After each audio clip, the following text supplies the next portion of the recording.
ሰላም እንደምን አላችሁ ወገኖቼ? ደህና ናችሁ? እግዚአብሔር ስሙ ይባረክ። እኔ በጣም ደህና ነኝ። በያላችሁበት የከበረ ሰላምታ አቀርብላችኋለሁ። በመቀጠል ዛሬ ደግሞ እግዚአብሔር ቃል አካፍላችሁ ዘንድ እንካፈል፣ አብረን እናጠና ዘንድ ተገናኝተናል። ክብር ለእግዚአብሔር ለአምላካችን ይሁን። ክብር ከዘላለም እስከ ዘላለም ለእግዚአብሔር ለአምላካችን ይሁን። ዛሬ የምንጀምረው ላካፍላችሁ የምወደው መጽሐፈ ኤክሌሲያስtes ወይም ምንድነው መጽሐፈ መክብብ እንለዋለን። መክብብ ምንድነው? መክብብ ምንድነው? መጽሐፈ መክብብ ማለት ምን ማለት ነው? እና ብዙ ሰዎች ወይም ደግሞ የመጽሐፍ ቅዱስ ስነ መለኮት አስተማሪዎች፣ የመጽሐፍ ቅዱስ አስተማሪዎች፣ የስነ መለኮት ሊቃውንቶች ምን ይላሉ?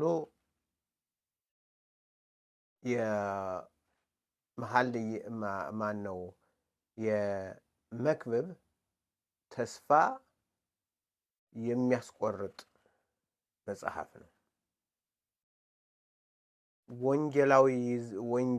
ከወንጌል ጋር ሲነጻጸር መጽሐፈ መክብብ ወንጌልን የሚቃረን ነው። ወንጌል ለሰው ልጆች ተስፋ ይሰጣል። መጽሐፈ መክብብ ግን ከንቱ ከንቱ ከንቱ ከንቱ ሁሉ ከንቱ የከንቱ ከንቱ ነው ይላል። ስለዚህ ለሰው ልጆች ተስፋ አይሰጥም ይላሉ። መጽሐፈ መክብብ እንደ ሌሎች መጽሐፍቶች እንደ ሌሎች ቅዱስ መጽሐፍ የመጽሐፍ ቅዱስ ክፍሎች ወንጌልን፣ የመዳንን ጉዳይ፣ የምሕረትን ጉዳይ፣ የእግዚአብሔርን ቸርነት ጉዳይ፣ የእግዚአብሔርን በጎነት ጉዳይ፣ የሰው ልጅን ደግሞ ተስፋ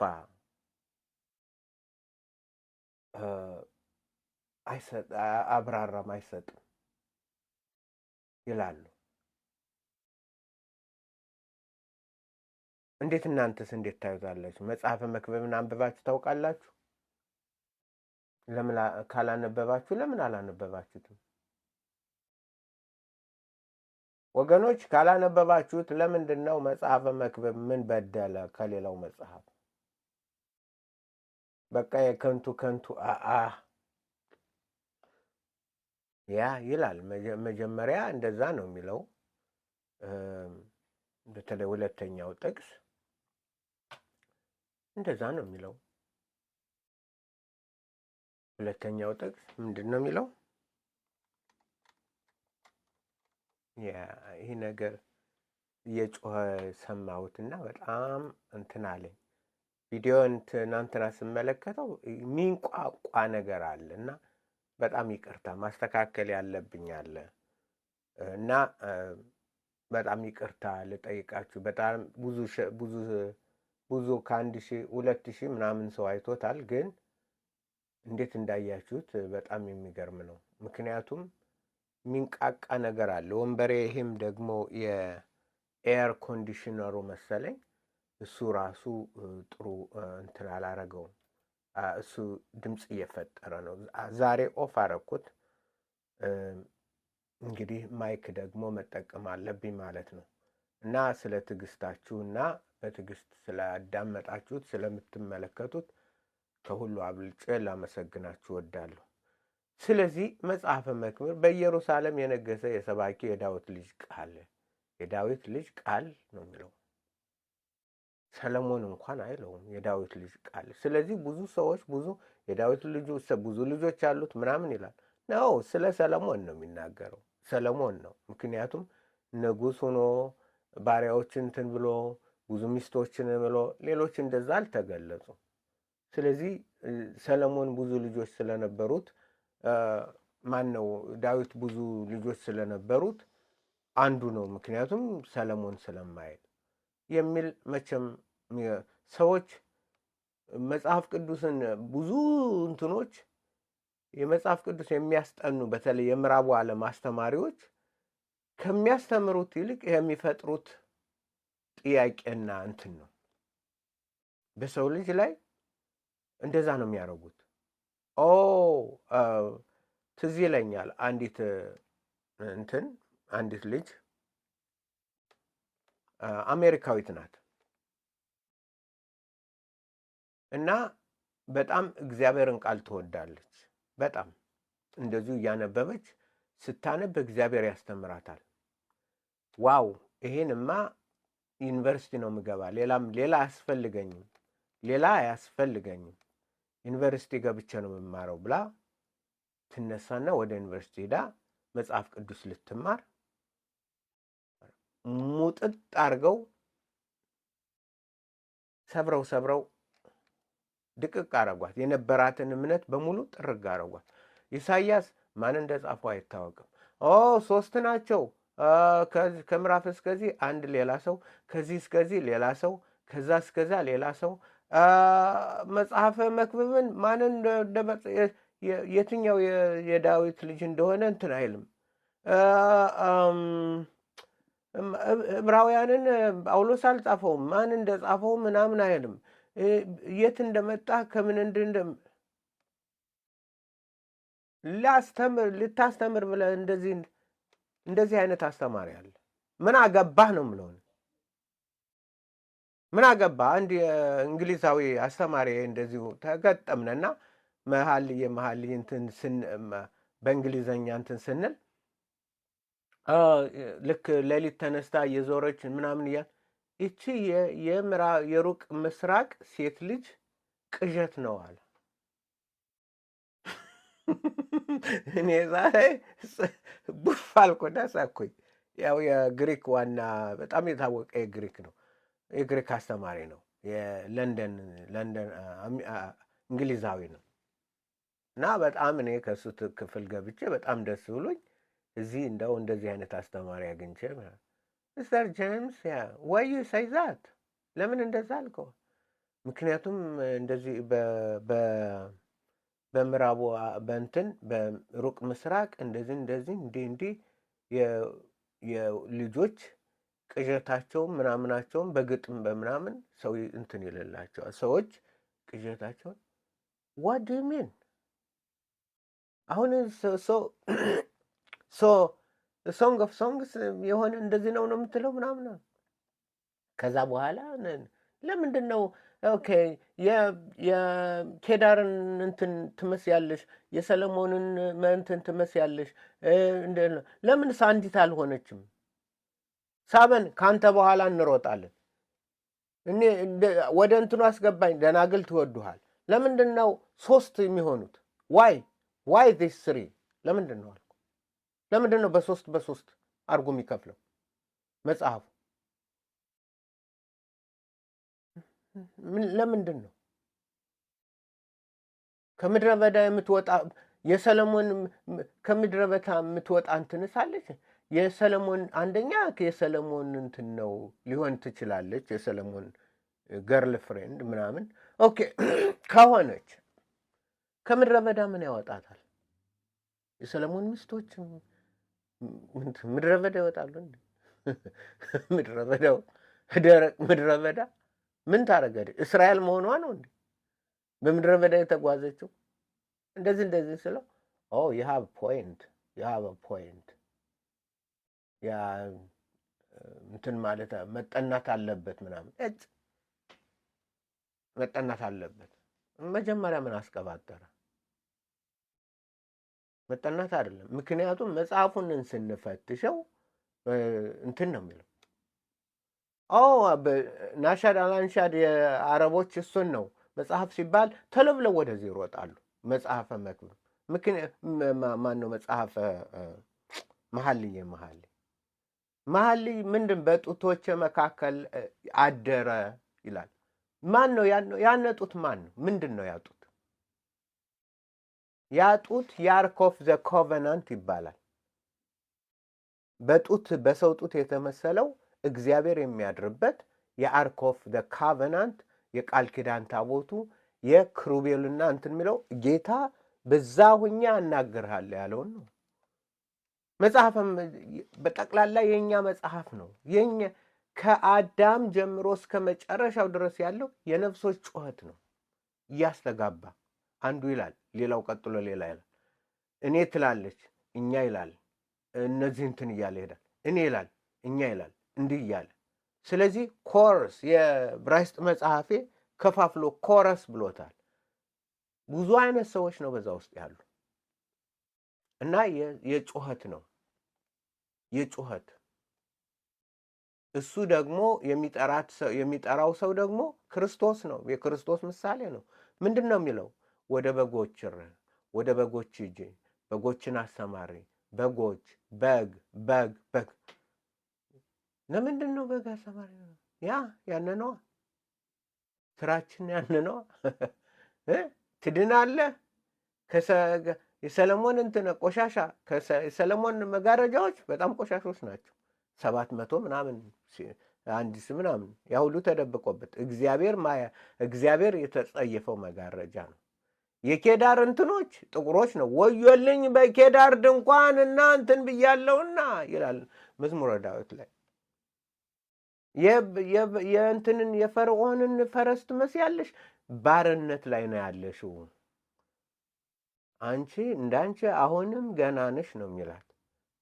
ተመለሺ፣ ይልቅስ ከዛ ወጥተሽ ንጪ፣ ተቀደሺ፣ በጎችን አሰማሪ።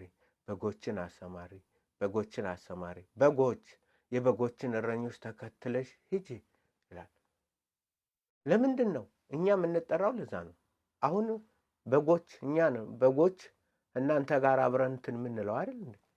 በግና በግ ነው የሚበረታታው። በጎች ኢየሱስ ያዳነን የበጎች እረኛ፣ ክብር ለሱ ይሁን።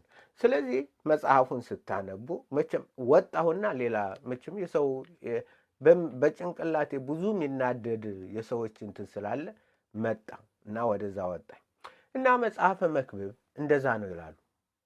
ስለዚህ አሁን በኋላ የማንንም መጽሐፍ አበሻ ምናምን ወስዶ ከፈረንጅ ተርጉሞ ምናምን ቢል ጸሐፊው አይታወቅም፣ ከሌላ የጻፈው ምን አገባህ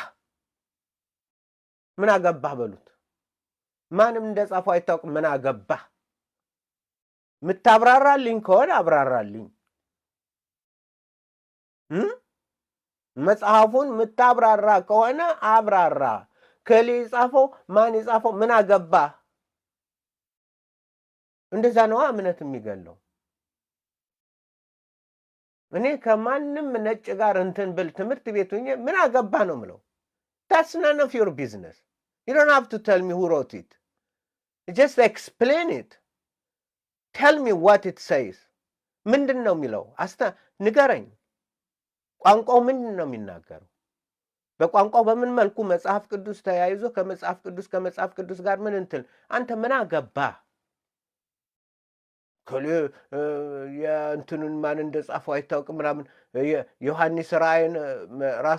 ዮሐንስ ራሱ አልጻፈውም፣ ምክንያቱም ቋንቋው እንትን ይከብዳል። ምን አገባህ? የሰው ቋንቋ ንገረኝ ብያለሁ። እና ያቺ ሴት ሳልጨርሰው ቀረው። ያቺ ሴት እንደዛ ትሆንና እምነቷን አስጨርሰው በቃ ትምህርቱን አቋርጣ ወጣች። ከዛ በኋላ አንድ ሙስሊም እንትን ሰለመች፣ ባላግብታ ሙስሊም ባላግብታ ሰለመች። ከዛ ሲቆዩ 2 ሌላ ገባ እና በጣም ህይወቷ ተመሰቃቀለ። ወጥታ ለአፖስቴት ፕሮፌት እየነገረችው ነው እና በጣም አዘንኩኝ። በጣም ህይወቷ እንደዛ ሆኖ የሰው ልጅ ጌታን እወዳለሁ ምትል ምናምን በእነዚህ መርዝ የባብ መርዝ እያሉ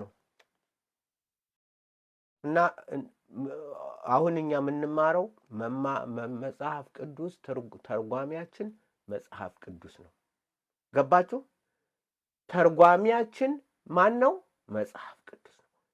ዲክሽነሪያችን ማን ነው? መጽሐፍ ቅዱስ ነው። ከሌ ጻፈው ከሌ ኢየሱስ ኢሳይያስ 3 ሰዎች ምን አገባ 3 ጊዜ ኢሳይያስ ብሎታል እግዚአብሔርን አምናለሁ። እንትኑ አያሳይም ቋንቋው ጋር አይደለም። እግዚአብሔር ቋንቋን መቀያየር ይችላል። እግዚአብሔር ቋንቋውን እንደፈለገ መስጠት ይችላል። እኛ ያን መርምረን ፈትሸን አውጥተን አውርደን ተገንዝበን መንፈሳዊውን ከመንፈሳዊው ጋር አወዳድረን መማር ነው እንትን ማለት ነው እንጂ የፈረንጅ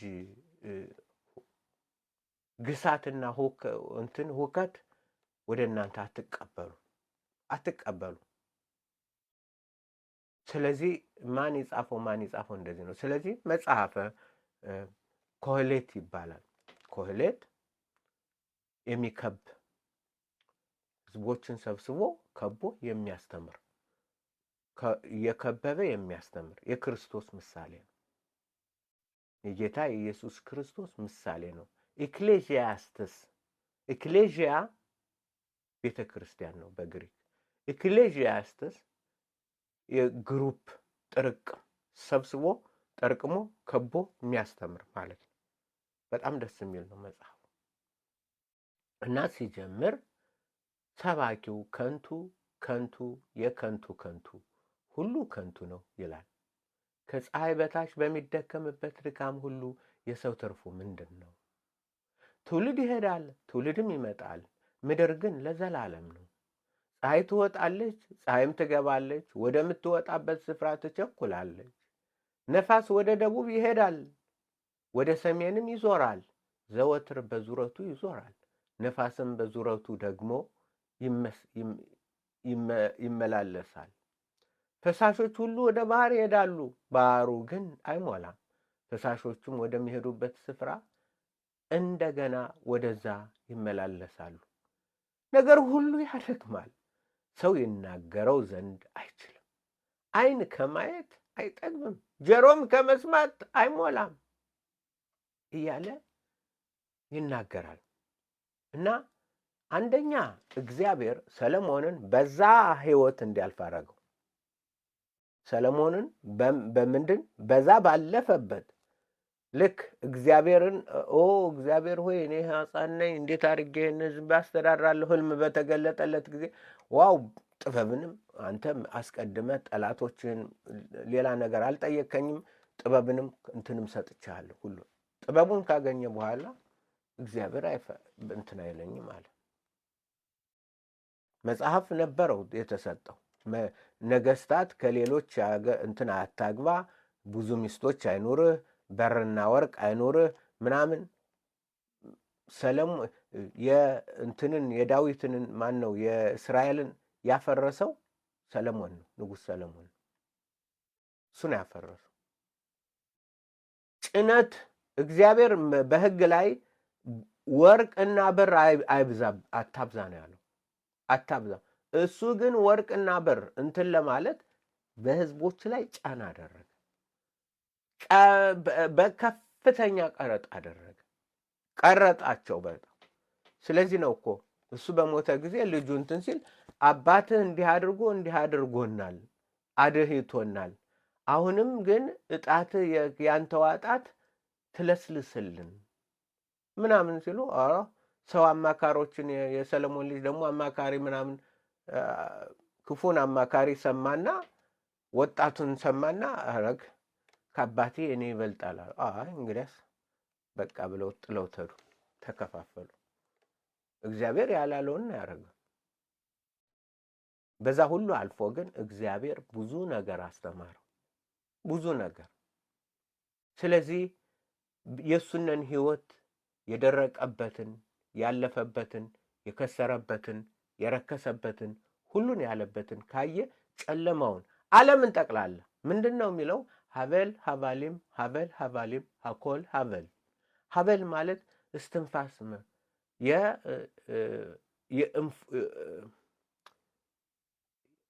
አሁን ዝናብ ምናምን ሆኖ ብለን ስንተነፍስ መሄድ አለ አይደል? እንደዚህ ያ ማለት ነው ብሎ በልክ ተንፍሶ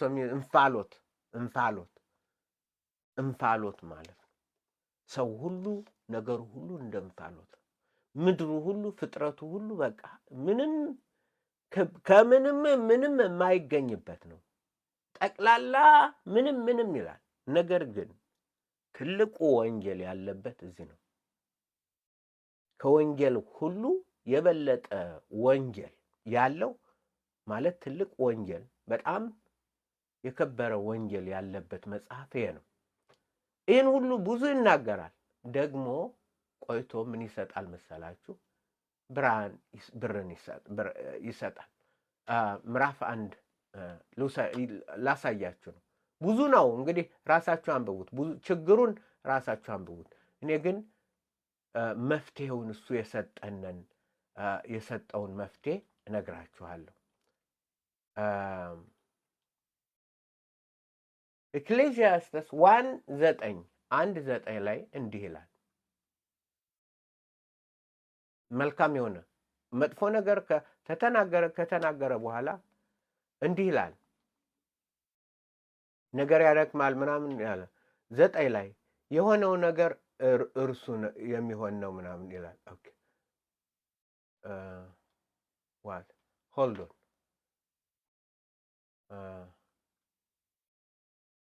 ጌታ ኢየሱስ ይክበር። ዋይ 9:7 ነው። ይቅርታ 2 ነው የምንሄደው። 2:24 ላይ ወስዳችኋለሁ። 2:24 ኤክሌሲያስtes 2:24 2 ላይ ነው እንትኑን የሚሰጠው ማለት ነው። 2:24 እናነባለን። እንዲህ ይላል።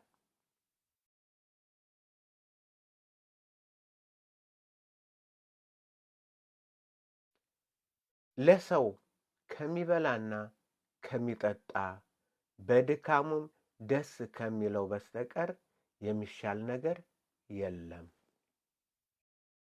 ሰው በሽታው ብዙ ነው። አይወልህ ምን እንደማለት መሰላችሁ? ካንሰር አለብህ፣ የአይን እንትን በሽታ አለብህ፣ ጨጓራ አለብህ፣ ይሄ አለብህ፣ ይሄ በሽታ አለብህ፣ የእግር እንትን አለብህ፣ የጀርባ ውጋት አለብህ፣ የዚህ በሽታ አለብህ፣ የዚህ በሽታ አለብህ፣ የዚህ በሽታ አለብህ፣ ይሄ በሽታ መድኃኒት ለዚህ ሁሉ መድኃኒት ማግኘት ነው እንደማለት እንደዚህ እንደ በእንትን ነው። እና ምንድን ነው የሚለው እዚህ ላይ ምን ይላል መሰላችሁ? ለሰው ከሚበላና ከሚጠጣ በድካሙም ደስ ከሚለው በቀር የሚሻል ነገር የለም። ይህም ደግሞ ከእግዚአብሔር እንደ ተሰጠ አየው። የሚበላውንና የሚጠጣውን እግዚአብሔር ሰጥቶታል። ይህ ግን ከከንቱነቱ የሚያወጣው ይሄ ነው። ምንድን ነው የሚበላና የሚጠጣው? እንጀራ፣ ዳቦ፣ ቃሪያ፣ ሽንኩርት ምንድን ነው? አዎ የህይወት ምግብ፣ የህይወት መና እግዚአብሔር ከሰማይ በታች ድርቀት ነው። ከሰማይ በላይ የሚመጣ ምግብ አለ። ከሰማይ በላይ የሚመጣ ምግብ አለ። ከሰማይ የወረደ እንጀራ ይሄ ነው አላቸው። እናንተ አባቶቻችሁ ምድራዊ የሆነውን እንጀራ በሉ፣ ጠጡ፣ ሞቱ። ነገር ግን ከሰማይ የወረደ እንጀራ አለ። እዚህ የሚበላ አይሞትም። ስለዚህ ምን አለ?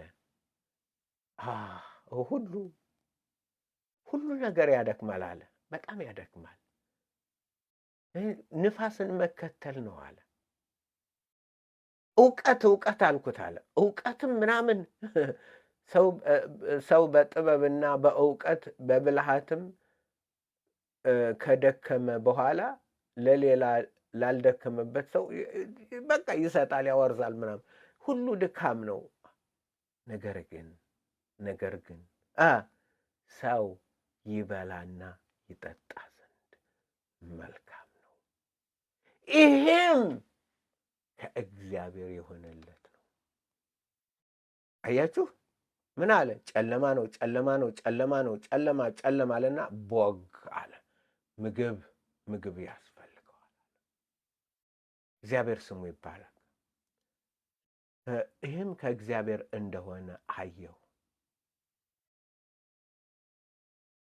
ደግሞ ከእግዚአብሔር እንደተሰጠ አየሁ። ያለ እርሱ ፍቃድ የበላ ደስ ብሎትስ ተድላ የቀመሰ ማን ነው? እግዚአብሔር ሳይፈቅድለት የበላል ነው። እግዚአብሔር ፈቅዶ ይሰጣል። እግዚአብሔር የሕይወትን መና ራሱ ፈቅዶ ይሰጣል። እግዚአብሔር ካልሰጠው እርሱም ደስ ለሚሰኘው ሰው ጥበብና እውቀትን ደስታንም ይሰጠዋል። ለኃጢአተኛ ግን እግዚአብሔር ደስ ለሚያሰኘው ሰው ይሰጥ ዘንድ እያለ ይቀጥላል። እና ዋናው ምንድን ነው? እግዚአብሔር መናን ምግብን አዘጋጅቶለታል። ያ ነው የሰው ልጅ ለአንቺ ደስታሽ፣ የደስታሽ ምንጭ በዚህ ዓለም አሁንም የክስረት ዓለም ነው። ዓለም አልተለወጠም። በሰለሞን ጊዜ የነበረው ዓለም ብሶት ከርፍቷል፣ ተበላሽቷል እንጂ ብሶታል። ነገር ግን እውነተኛ መና እውነተኛ ምግብ አለ። እንቀጥላለን። ስለዚህ ምንድን ነው? መብላት ነው። መብላት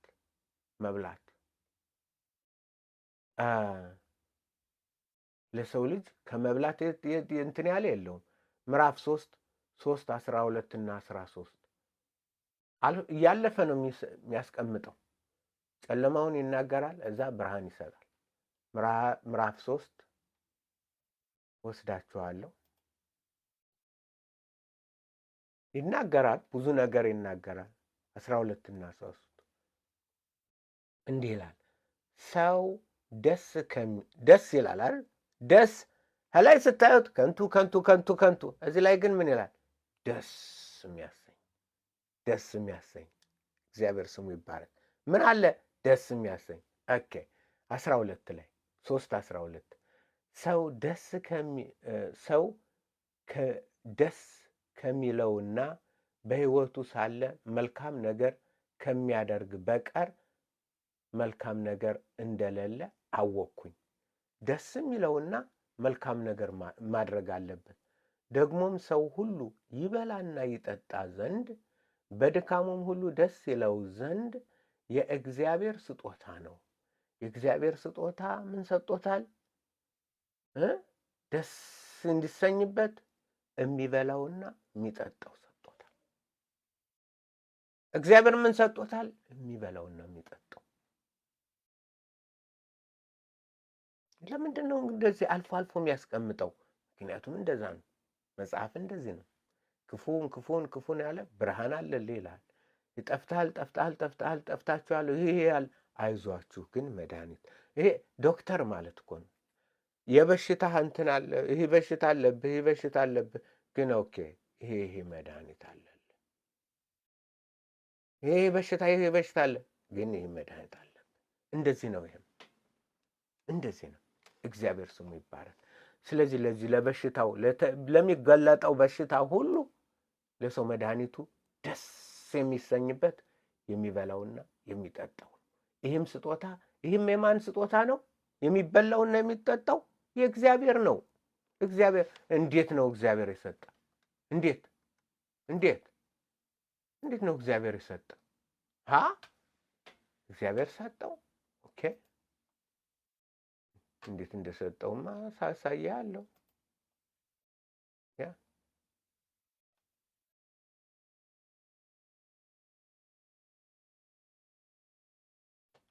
ኢሳይያስ 55 ላይ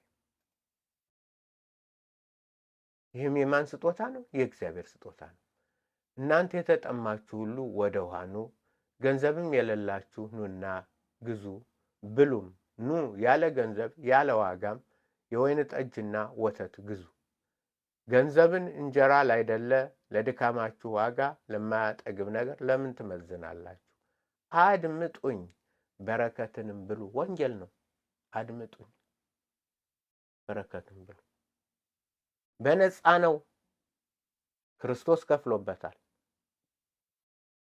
ቅዱሳን አባቶቻችን ያው ብዙ ነገር ደርሶባቸዋል። ስለዚህ እዚህ ነው ብላ የሚለው እግዚአብሔር። ይሄ ነው መልካም ነገር። በክፋት በጠማምነት በረከሰ ዓለም በዚህ በክፉ ነገር ስንኖር አንድ ተስፋ አለን። ይህም ደግሞ መብላት መጠጣት ነው። መብላት መጠጣት እንቀጥላለን። እግዚአብሔር ስሙ ይባረክ። 5:18-20 5:18-20 አልፎ አልፎ ለምንድን ነው አልፎ አልፎ የሚሰጠው? እንደዛ ነዋ። በሽታን ይነግራል ሌላ መድኃኒቱን ይናገራል።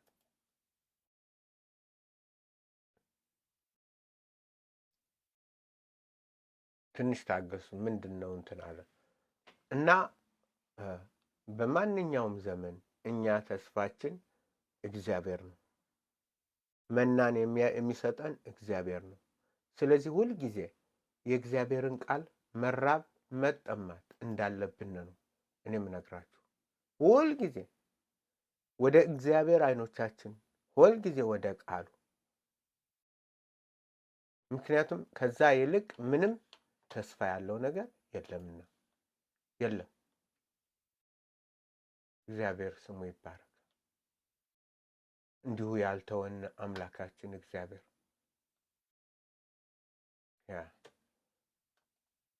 የአማርኛ እንትን አልከፍትም አለ። ኦኬ እንግሊዘኛውን አነብላችኋለሁ። ኦኬ 5:18-20 እንዲህ ይላል። እነሆ እኔ ያየሁት መልካምና የተዋበ ነገር። አያችሁ፣ ወደ ላይ ስትሄዱ ሁሉ ነገር እንትን ነው፣ መልካም ነገር የለም። ከበላይ ወደ ላይ ስትሄዱ እዚህ ላይ ነው፣ መሀል ላይ ነው የሚያስቀምጠው። አሁን እኔ እንደዚህ አድርጌ ነው፣ ምክንያቱም እንደዚህ ነዋ መጽሐፉ የተጻፈው። በቃ እዚህ ላይ እንደዚህ አድርጎ አስቀምጦታል። እና ምን ይላል? እነሆ እኔ ያየሁት መልካምና የተዋበ ነገር ሰው እግዚአብሔር በሰጠው በሕይወቱ ዘመን ሁሉ ይበላና ይጠጣ ዘንድ ከፀሐይ በታችን በሚደክምበት ድካም ሁሉ ደስ ይለው ዘንድ ነው። ይህ እድል ፈንታው ነውና። ሰለሞን እዚህ ላይ የሚናገረው እግዚአብሔር ቃል ይበላና ይጠጣ ነው። ይህ እድል ፈንታው ነው። ልትበይና ልትጠጭ ነው። ይህ እድል ፈንታሽ ነው። ምንድኑን ልብላው? ምኑን ልጠጣው? እግዚአብሔር እድል ፈንታ የተሰጠሽ ነገር ትበይና ትጠጭ ዘንድ ነው። አየች የእግዚአብሔር ቃል። ይሄ ትልቅ ወንጌል አይደለም እንዴ? እዚህ የበለጠ ምን ወንጌል አለ? ምን አለ? እነሆ እኔ ያየሁት መልካምና የተዋበ። ይህ ራእይ ነው እግዚአብሔር ያሳየው። እነሆ እኔ ያየሁት መልካምና የተዋበ ፈላሃ አቀለ ራብ ወቅት ፈላሃ። እግዚአብሔር ስሙ ይባረክ። መጣች አረበኛ ፕሮግራም ታስገባኝ ነው ወደ አረበኛ።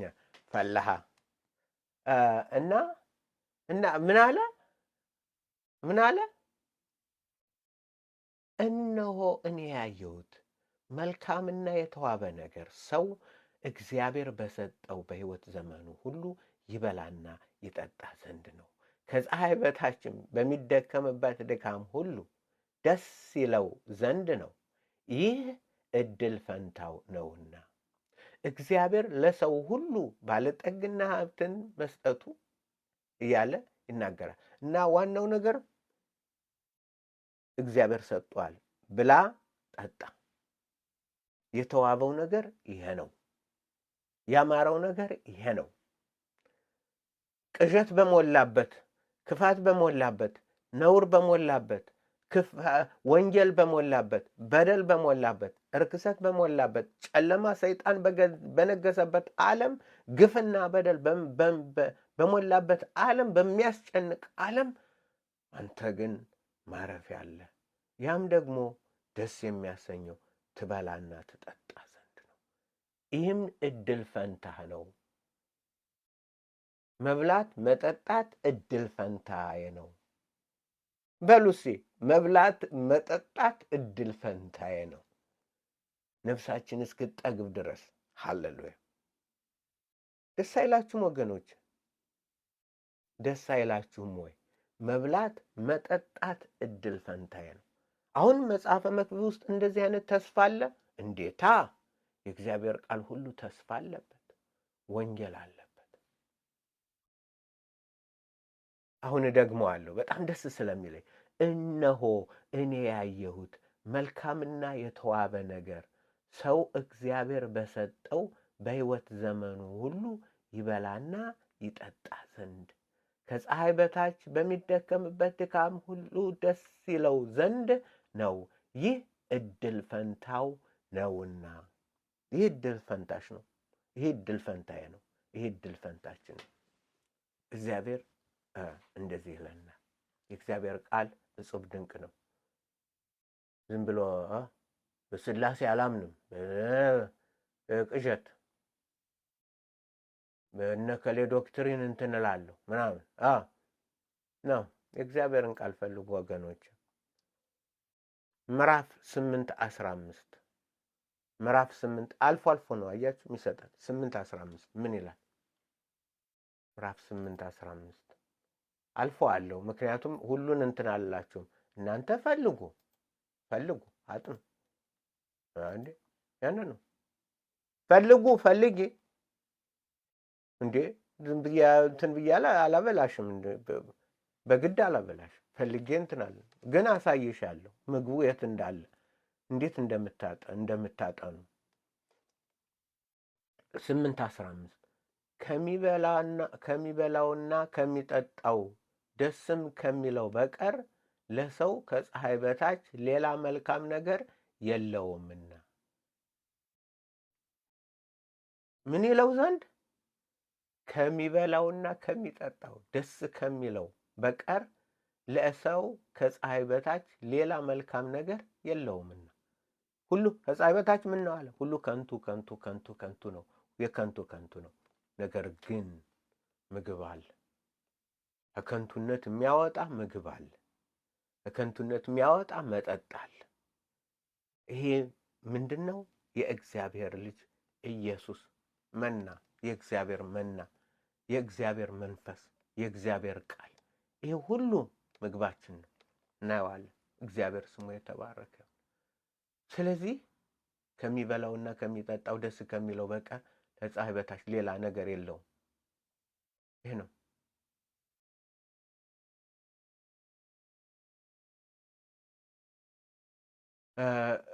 ደስታን የለውምና እኔ ሌላ ጨምርላችሁና ወደ 10 ነው 10 ምናምን ላይ 10:17 እንደዚህ ነው መጽሐፍ ቅዱስ። ጥቂት ከዚህ ጥቂት ከዛ ነው በመጽሐፉም በራሱ ሌላም አለ። ፈልጉ እናንተ። እኔ የመጽሐፉን ዲዛይን ነው ማሳያችሁ፣ እንዴት ሆኖ እንደተጻፈ።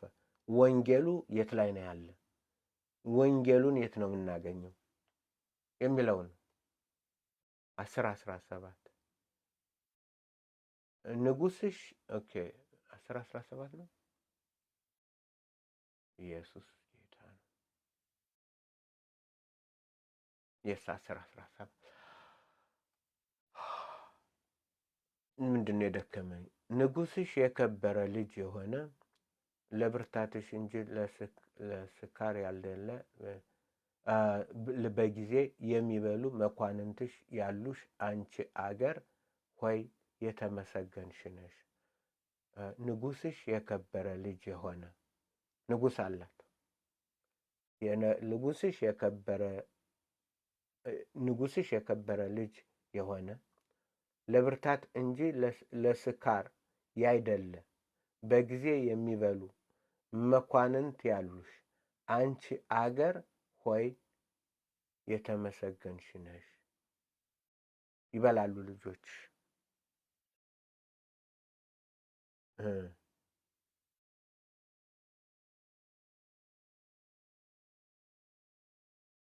ልጆቹ ምን ይላሉ? ይበላሉ። ለምን? ንጉሱ መልካም ንጉስ አላቸው። ልጅ ነው ንጉሱ፣ ልጅ ነው እና እነሱም ይበላሉ። መኳንንቶቹ እነማን ናቸው? ማን ነው ንጉሱ? እነሱ ነገ መኳንንት የሆኑት እነማን ናቸው? የእግዚአብሔር ልጆች። ራእይ መጽሐፍን አንብቢ። የእግዚአብሔር ልጆች ናቸው። ወደ አንድ ምዕራፍ ልመልስና ጨርሳለሁ። ብዙ ስላለው ብዙ አለው።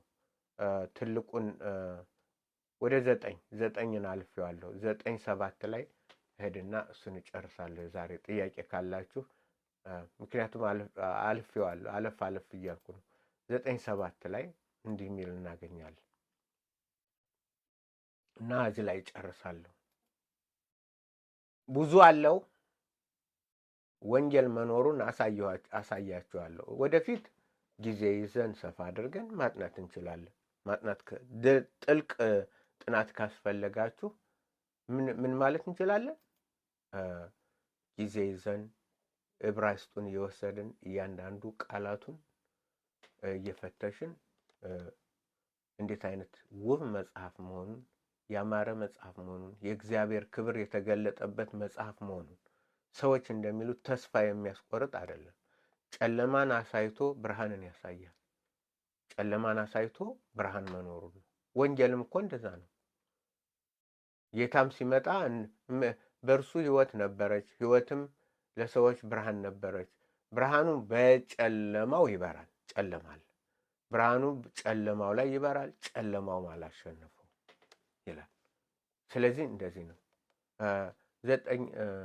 9:7 እግዚአብሔር ስራህን ተቀብሎታልና ሂድ፣ እንጀራህን በደስታ ብላ፣ የወይን ጠጅህን በተድላ ጠጣ። ሂድ፣ ብላ፣ ጠጣ። እግዚአብሔር ይህን በደስታ ተቀብሎታል።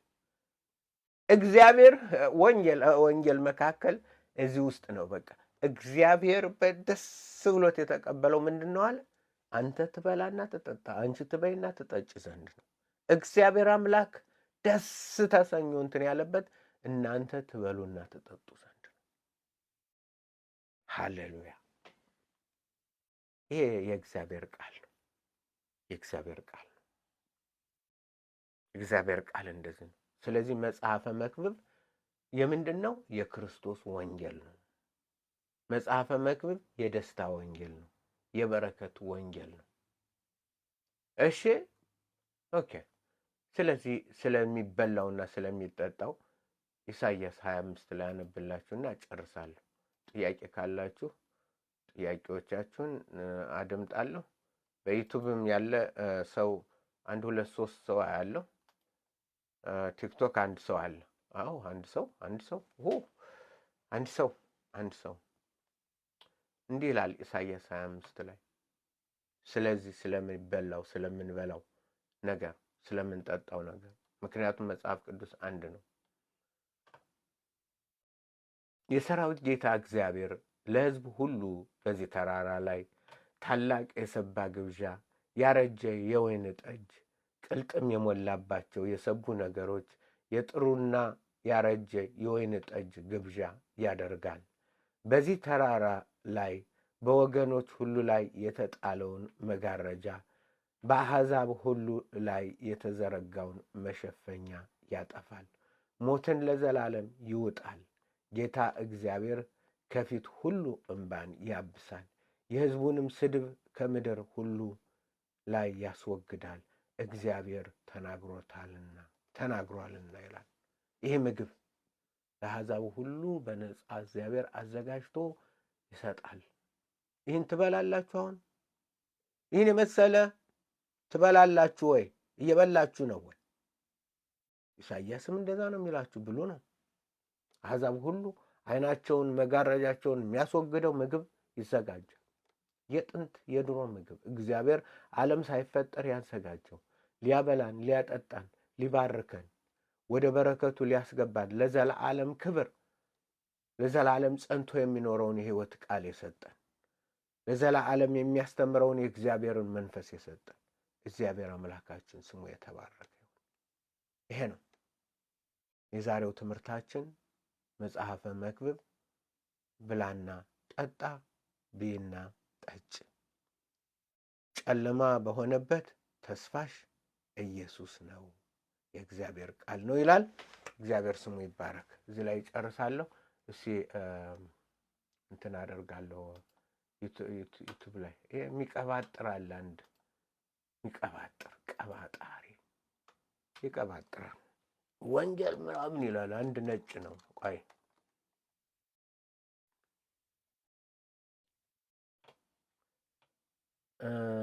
እንግዲህ why I did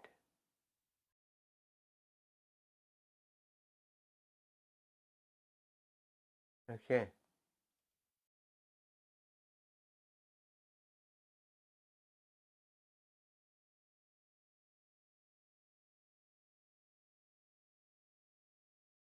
ምን አይነት ጎን ነው ባካችሁ?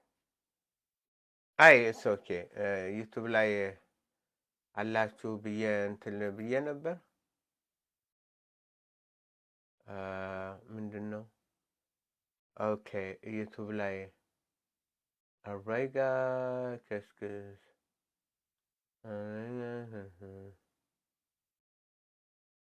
ነው አራጋ ከስክስ አራይጋ ከስክስ ኪስኪስ አራይጋ የለም። ኤኒዌይ እንግዲህ ካላችሁ ዛሬ አም ሶሪ የለም እና ዩቱብ ላይ ያላችሁ ጥያቄ ካላችሁ አይታየኝም። ለማንኛውም እዚህ ላይ ጨርሳለሁ። በርቱ። ጌታ ከእናንተ ጋር ይሁን። በሌላ ፕሮግራም እስክንገናኝ የእግዚአብሔር አብ ፍቅር፣ የጌታ ኢየሱስ ክርስቶስ ጸጋ፣ የመንፈስ ቅዱስ ኅብረትና አንድነት እናንተ ጋር ይሁን። ደህና ሁኑልኝ።